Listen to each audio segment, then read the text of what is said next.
राधे राधे गुरुजी। जी। सारे भगवान एक है, तो खाली नारायण जी के पास ही मतलब जन्म मृत्यु का अंत क्यों होता है? सारे एक ही तो हैं, तो पूरा पावर उन्हीं के पास है। तो जन्म मृत्यु का अंत तो खाली उनके पास ही मिलता है।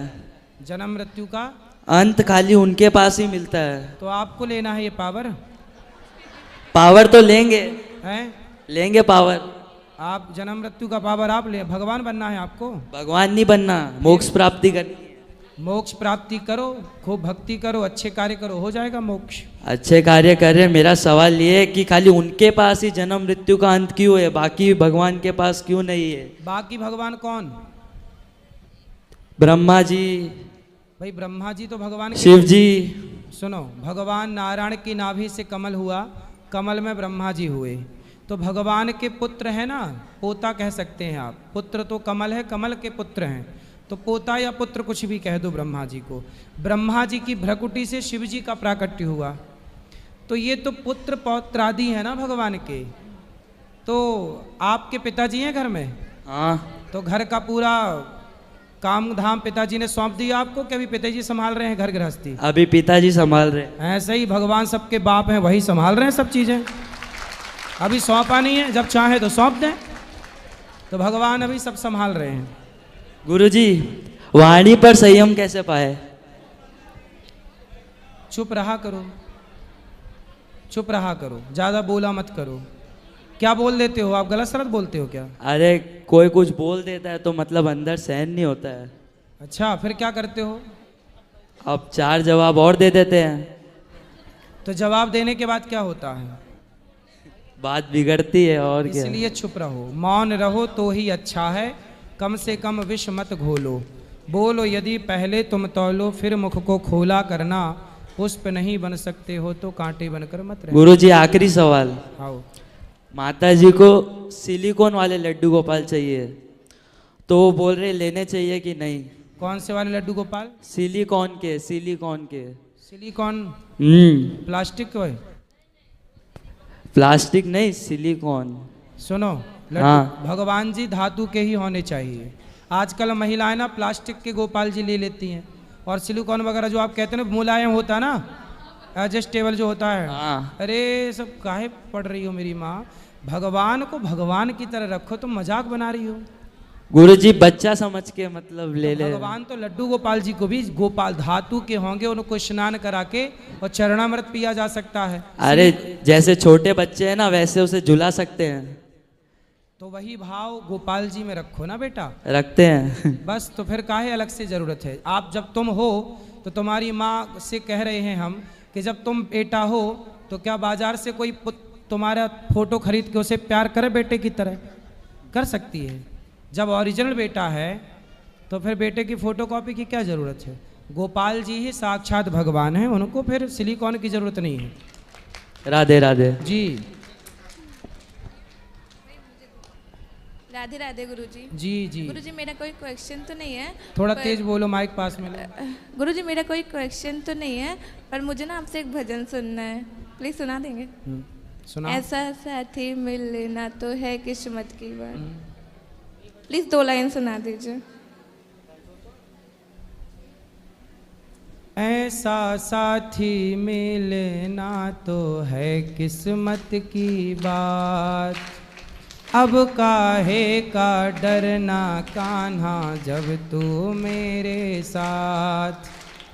जब तक मेरे तन में ये सांस रहे, मुझे बस तेरा विश्वास रहे, विश्वास रहे।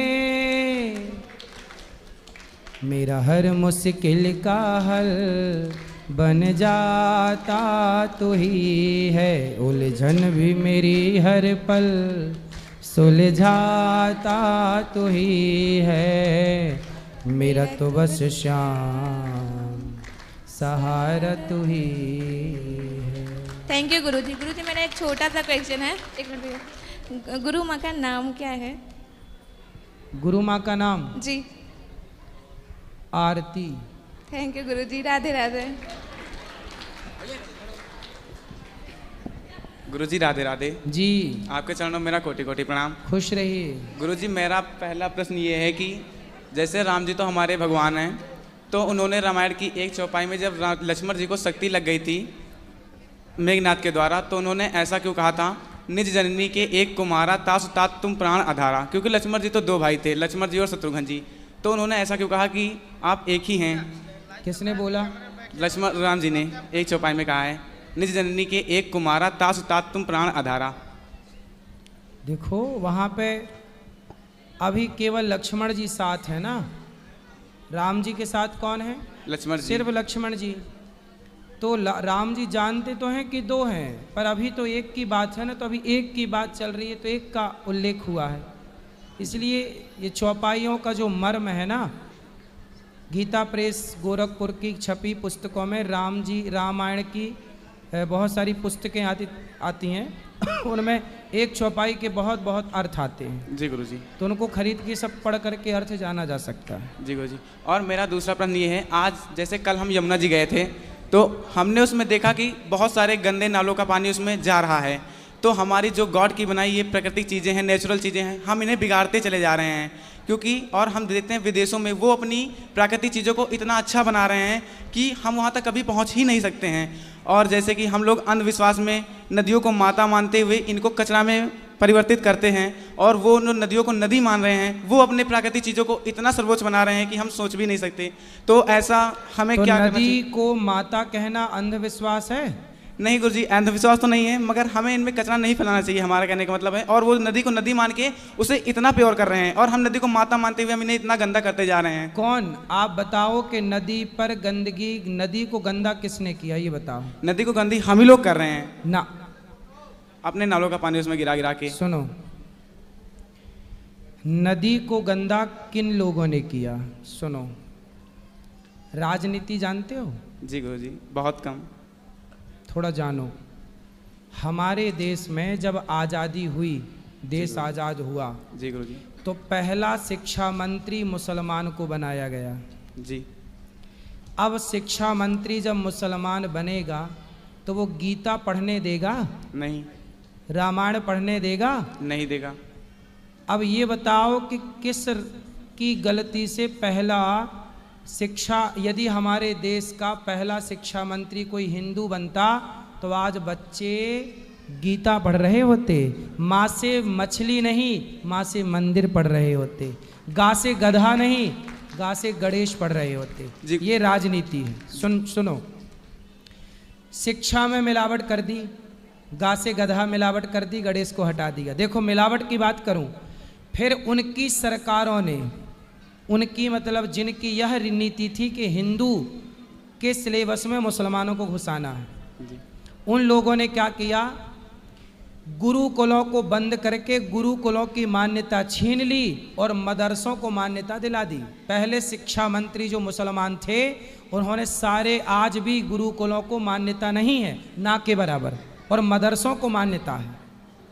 जी गुरुजी। ये एक षड्यंत्र है या नहीं है? उसी षड्यंत्र के तहत उन्हीं सरकारों ने हमारी आस्था पर, गंगा पर, यमुना पर हमारी अधिक आस्था थी, तो उन्होंने बड़ी बड़ी फैक्ट्रियां बनवाई। जैसे आप कानपुर पकड़ लो, कानपुर में बड़ी बड़ी फैक्ट्रियां हैं। जी हैं। और सारी फैक्ट्रियों का गंदा पानी गंगा जी में डाला जाता है। डाला जाता है। अभी वर्तमान सरकार ने उसे रोका, तब गंगा जाके थोड़ी साफ हुई। जी। अभी दिल्ली कि पूरा कचरा, गंदा नाला और गंदगी फैक्ट्रियों की, हम कहते हैं कि जब सरकारें पहली बार नदियां गंदी हुई तब इनकी आंखें फूटी थी, तब क्यों नहीं एक्शन लिया कि भाई ये फैक्ट्री को पहले फिल्टर करो, पानी साफ करके डालो, एसटीपी लगाओ। सबको एसटीपी लगाने का निर्णय क्यों नहीं दिया? जी। फिर सोचो, हमने ये गौरी गोपाल जो आप खड़े हो ना, यहाँ पर इतनी सारी वृद्ध माएँ रहती हैं, तो माताओं का जो भी यहाँ पर लोग रहते हैं हजारों, उन सभी का जो वेस्ट निकलता है जैसे मलमूत्र कहते हैं, हमने इस गौरी गोपाल में एसटीपी लगा रखी है। हमने सरकार की गाइडलाइन के अनुसार 50 लाख रुपए खर्च एसटीपी में किया, ताकि जो मलमूत्र है वो डायरेक्ट नालों में ना जाए, यमुना जी में ना जाए। पहले यहाँ पर सेटअप लगा हुआ है कि गौरी गोपाल, पहले उसे हम लोग फिल्टर करते हैं पानी को साफ करके नाले पे छोड़ते हैं और गंदगी निकाल के खेतों में डलवाते हैं। जी गुरुजी। ये हम कर रहे हैं, जो काम सरकार का है। हम जागरूक हैं तो हम सब कर रहे हैं, लाखों नहीं 50 लाख खर्च होता है हमारा इस काम के लिए, पर क्या करें, ईमानदारी से करना है तो करो, बेईमानी से तो फिर देखो ये सब सरकारों का षड्यंत्र था, जो भारत की संस्कृति पर इन्होंने आघात किया, श्रद्धा पर हमला किया कि गंगा को तुम माता कहते हो, हम उस गंगा को गंदी करेंगे, तुम यमुना को माता कहते हो, हम उस यमुना को गंदा करेंगे, और वह राजनेता सफल भी हुए। जी गुरुजी। अब बताओ कि शिक्षा पर मिलावट कर दी, गंगा यमुना पर मिलावट कर दी, कौन जिम्मेदार है? आम पब्लिक थोड़ी जिम्मेदार है भाई। जिसके हाथ में लाठी, जिसकी लाठी उसकी भैंस, तुम्हारी सत्ता थी, तुम चाहते तो गंगा यमुना को साफ रखते। कोई एक लंबा काम नहीं है, मुझे सौंपे सरकार काम, मैं 1 साल के अंदर भारत की सारी नदियों को साफ करके दिखा दूंगा, 1 साल के अंदर। पर गुरुजी अब तो हम जागरूक हो सकते हैं, अब तो हमें मैच्योरिटी है, तो अभी हम इसके खिलाफ एक्शन या फिर कुछ ऐसा क्यों नहीं बोलते हैं? ऐसा है ना बेटा। जी गुरुजी। एक शेर को, जी गुरुजी। एक शेर को आप पिंजरे में डाल दो जी 2 साल के लिए, जी, और फिर 2 साल बाद जंगल में छोड़ देना, जी वो गुरुजी। शेर भूखा मर जाएगा, मर जाएगा, वो शिकार करना नहीं जानता क्योंकि शिकार करने का अभ्यास नहीं है। छूट गया।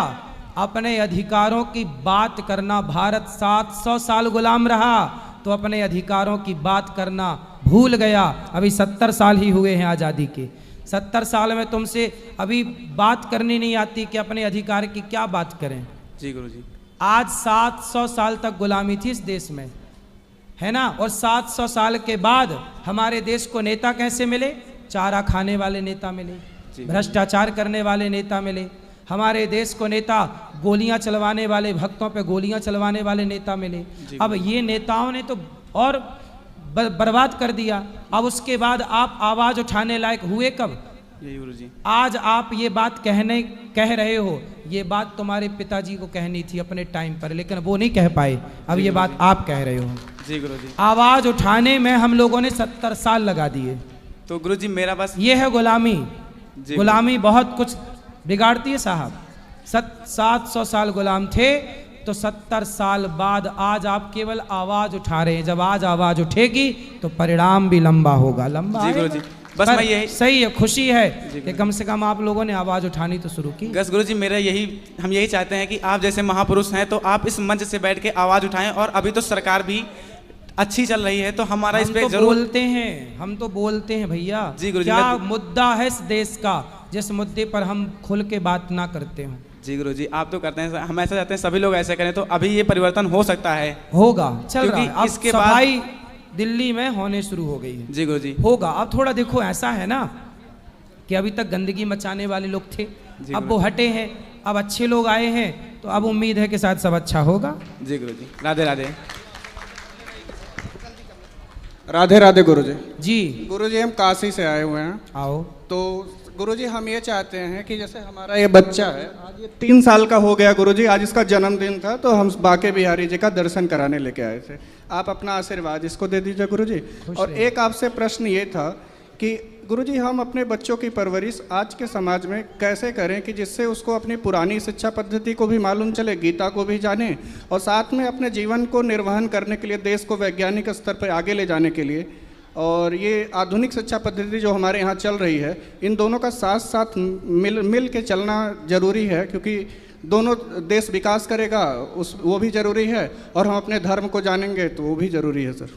सही है। तो इसके लिए आप कुछ मार्गदर्शन आप करें। लोग अपने बच्चों को स्कूल में पढ़ाओ, अच्छे से अच्छे स्कूल में, और साथ ही घर पर थोड़ा गीता आप लोग पढ़ो, आप लोग थोड़ा धर्म को जानो, और बच्चों को आप लोग पढ़ाओ। आप पढ़े होंगे तो पढ़ा पाएंगे, आप नहीं पढ़े होंगे तो आप नहीं पढ़ा पाएंगे। इसलिए बच्चों को धर्मात्मा बनाने से पहले माता पिता का धर्मात्मा होना जरूरी है। धन्यवाद गुरुजी। और एक प्रश्न जरूरी है शायद आपसे पूछना इस समय। गुरुजी, देश में जैसे जनसंख्या हमारी 150 करोड़ देश की होने वाली है, 2021 में जनसंख्या नहीं हुई है 2011 के बाद से, तो ऐसा हमें लगता है गुरुजी कि शायद आप लोग जैसे धर्मगुरु अगर एक मंच से आवाज़ उठाएंगे जिसकी आवाज़ शायद बहुत दूर तक जाती है, सरकारें भी इस बात को इस समय समझती होंगी, जो इस प्रदेश में सरकार है या केंद्र में सरकार है, तो इससे यही अनुरोध है कि गुरुजी जो भी हमारे नेचुरल रिसोर्सेस हैं, वो चाहे जंगल है, चाहे पानी है, चाहे धरती है, अन्न है, ये सब एक सीमित है, उसका दोहन कितने हद तक किया जाएगा। तो इसलिए आप लोग से अनुरोध है कि अगर इस पर जल्द से जल्द कार्रवाई हो जिससे जनसंख्या नियंत्रण हो, वो चाहे किसी भी धर्म समाज का हो। और एक वर्ग की जनसंख्या बढ़ने से, जैसे अभी सभी साथी भाइयों ने प्रश्न पूछा उसमें आपने जवाब भी दिया, हम सुन रहे थे, पश्चिम बंगाल की घटना से लेकर आपने सारी जानकारी दी हम लोग को, तो वो सब भी एक डर सा जैसे बना रहता है कि भविष्य कैसा होगा जो पिछला हो चुका है। हमने कथाओं में कई बार कहा सरकार ना देखो काम तो कर रही है, पर सरकार को ये काम जल्दी कर लेना चाहिए, जनसंख्या नियंत्रण कानून जरूर ले आना चाहिए। अब जनसंख्या बढ़ती आबादी पर ब्रेक लगाना बहुत ज़रूरी है प्रकृति के लिहाज से, क्योंकि ज़मीन उतनी है, नदियाँ उतनी ही हैं, जल के स्रोत उतने ही हैं, आबादी बढ़ जाएगी, प्रकृति का संतुलन बिगड़ेगा, प्रलय की स्थिति उत्पन्न हो सकती है। जैसे कि प्रलय आपने याद होगा आपको 2012 या 13 में केदारनाथ में हुआ रहा। वो क्या था? एक प्रलय ही तो था छोटा सा। जब प्रलय होगा तो फिर ऐसी प्रकृति से खिलवाड़, मतलब प्रलय को निमंत्रण। इसलिए हम सब जनसंख्या नियंत्रण कानून पर बात करना स्टार्ट करें। बात सही कह रहे हैं आप। गुरुजी बच्चे को बस आशीर्वाद दे दीजिए, आज इसका जन्मदिन। खुश रहिए, खुश रहिए। राधे राधे बोल दो बाबू। राधे राधे। राधे राधे बेटा। राधे राधे गुरुदेव जी। मातसी नर्मदे हर है मातसी नर्मदे हर आपका जन्म नर्मदे हर मैया के तट पे है, और मैया का मैं परिक्रमा किया हूँ पैदल। अच्छा, नर्मदा जी की? जी। वाह, सुंदर। तो पैदल परिक्रमा किया, तब से गुरुदेव मेरे मन में बहुत चेंजिंग आया है लोगों के प्रति, जैसे भाव रखना और सेवा भाव का। और मैं तब से जो है कुछ जो भी होता है अपनी कमाई के हिसाब से संतों की सेवा में कहीं ना कहीं भेजता रहता हूँ, क्योंकि वहाँ पे जो मिला देखा मैं, वहाँ कहीं भी नहीं मिला। मैं बहुत जगह गया हूँ, बहुत स्थान पर मैया के तट पे जो प्रेम भाव मिला, श्रद्धा मिला, वो कहीं नहीं मिला। इसके बारे में जो बताइएगा आप थोड़ा। और एक मेरा प्रश्न ये है गुरुदेव, गुरु मंत्र और गुरु दीक्षा एक ही है? एक ही है। जैसे कि जो दीक्षा लेते हैं उनका कुछ नियम होता है, अलग होता है, और जो गुरु मंत्र लेते हैं एक ही उसके नाम अलग। कोई उसे गुरु मंत्र कहता, कोई गुरु दीक्षा कहता है, कोई गुरु नाम कहता है, कोई कान फूकना कहता है कि कान फूकवा लो। नहीं, जो गुरु संस्कार जो होता है, गुरु संस्कार दीक्षा संस्कार जो होता है, वो पंच संस्कार होते हैं। जब गुरु मंत्र लेंगे, गुरु दीक्षा लेंगे तो पंच संस्कार होगा। दोनों में नियम मतलब एक ही बात है ना, पर्यायवाची है। बनाना कहो, केला कहो, बात एक है, एप्पल कहो, सेब कहो, बात एक है। अच्छा, उसका पालन मतलब एक ही है, चाहे आप ले पर्यायवाची है ना। भाषाओं के कारण बदल गई भाषा। पंजाबी लोग बोलते हैं गुरु नाम लेना है जी, अपने यहाँ बोलते हैं कान फूकना है जी, कान फूक गए। फिर सामान्य भाषा में बोलते हैं गुरु मंत्र लेना है, और भाषा है गुरु दीक्षा लेनी है सब एक ही चीज़, लेकिन सबकी अपनी अपनी कोस कोस में पानी बदले, 4 कोस में वाणी। हर थोड़े थोड़े आगे चल के भाषाएं बदल जाती हैं। जो संस्कार होता है, जो संत संस्कार होता है, जो संतों का संत बनने के लिए मतलब जो संस्कार होता है, हाँ, तो वो उसका नियम तो कुछ अलग होता है। वो अलग है। वो तो जब संत बनोगे तब संस्कार आपका अलग होगा। तो क्योंकि जब से मैं मैया की परिक्रमा किया हूँ तब से मन मेरा बहुत विचलित है। तो आपको संत बनना है। मतलब नियम जो मतलब इतना, मैं 2 नाव पे जैसे चलना, मतलब परेशानी, मेरा दिमाग डिस्टर्ब इतना है कि। पत्नी है आपकी? हाँ, यहीं पे है। तो पत्नी के सहित संत बनोगे कि पत्नी को छोड़ के? नहीं, इसीलिए मतलब जाके मतलब वापस में आया इन्हीं के लोग के लिए कि अब मेरा मन इनके पास मतलब, लेकिन रंगने लग नहीं रहा है मेरा मन। अच्छा, पत्नी के पास मन है? नहीं है। मेरा मन मतलब ये हो रहा है कि कहीं शांति से भजन भाव करे और सेवा जो कर सके, तो लोगों की परोपकार। बच्चे हैं? एक लड़का है। शादी हो गई? जी, बीवी है। नहीं, बच्चे के नहीं हुआ अभी। अच्छा, बच्चा कितना बड़ा है? अभी 18 साल का, 17 साल का। बेटे का ब्याह कर दो जी, उसको पढ़ा लिखा के योग्य बनाओ, ब्याह कर दो, अच्छी लड़की ले आओ, बहू, उसको सेटल कर दो, और दोनों पति पत्नी बढ़िया भजन करो। मैं इनको बोलता हूँ, पत्नी को ना छोड़ के ना जाना। नहीं, मैं गुरुदेव इनको बोलता हूँ कि बच्चे का मतलब शादी करके हम चलेंगे, लेकिन ये नहीं मान रही है। तो क्या मैया लाते खाओगी बहू के? गुरुजी, खड़े हो के बात करो। राधे राधे गुरुजी। जी। गुरुजी, हम ये कह रहे थे कि पूजा पाठ में तो हमारा भी बहुत मन है, बट अभी बेटे के लिए हमारा कोई कर्तव्य है, तो कर्तव्य पूरा करके तो बोल रहे हैं, सुनो जी बहू आ जाए तो सब सौंप के साल 2 साल बाद, तुरंत नहीं, सब जिम्मेदारियां दे के अपने तीर्थ यात्रा पे निकला करो महीने जी भर की। गुरुजी हम पहले ना 1 महीने के लिए जाओ, 1 महीने तक बच्चों को छोड़ो, 1 महीने में पता लग जाएगा कि बच्चे ठीक से कर पा रहे हैं कि नहीं, गृहस्थी चला पा रहे हैं कि नहीं। कमज़ोर लगे तो आप लोग सपोर्ट कर देना, यदि ठीक चल रही है तो आप लोग तीर्थ यात्रा करके, और ये नहीं सदा के लिए नहीं, आते जाते रहो। जी जी तीर्थों से प्यार करो भगवान से, क्योंकि बहू बेटा कल्याण ना करेंगे, जी गुरुजी भगवान ही अंत में, सबको भगवान ही समझ में आते हैं। ये बात जो आपको, आपके पति को जो समझ में आ गई ना, ये बात आपको समझ में आएगी, पर थोड़ा भी टाइम लगे। अभी आपकी उम्र क्या है? गुरुजी हमारा अभी 39 है। हाँ, इसलिए आपकी अभी उम्र ही नहीं हुई है सब समझने की। काहे अभी इनकी उम्र नहीं हुई? 50 तो आने दो, आप कब बोल रहे हो 51? तो 50 पार तो होने, अभी तो 40 नहीं हुई, अभी 11 साल बाकी हैं। 11 साल बाद इनकी अक्कल की दाढ़ निकलेगी ये वाली। राधे राधे गुरुजी। जी।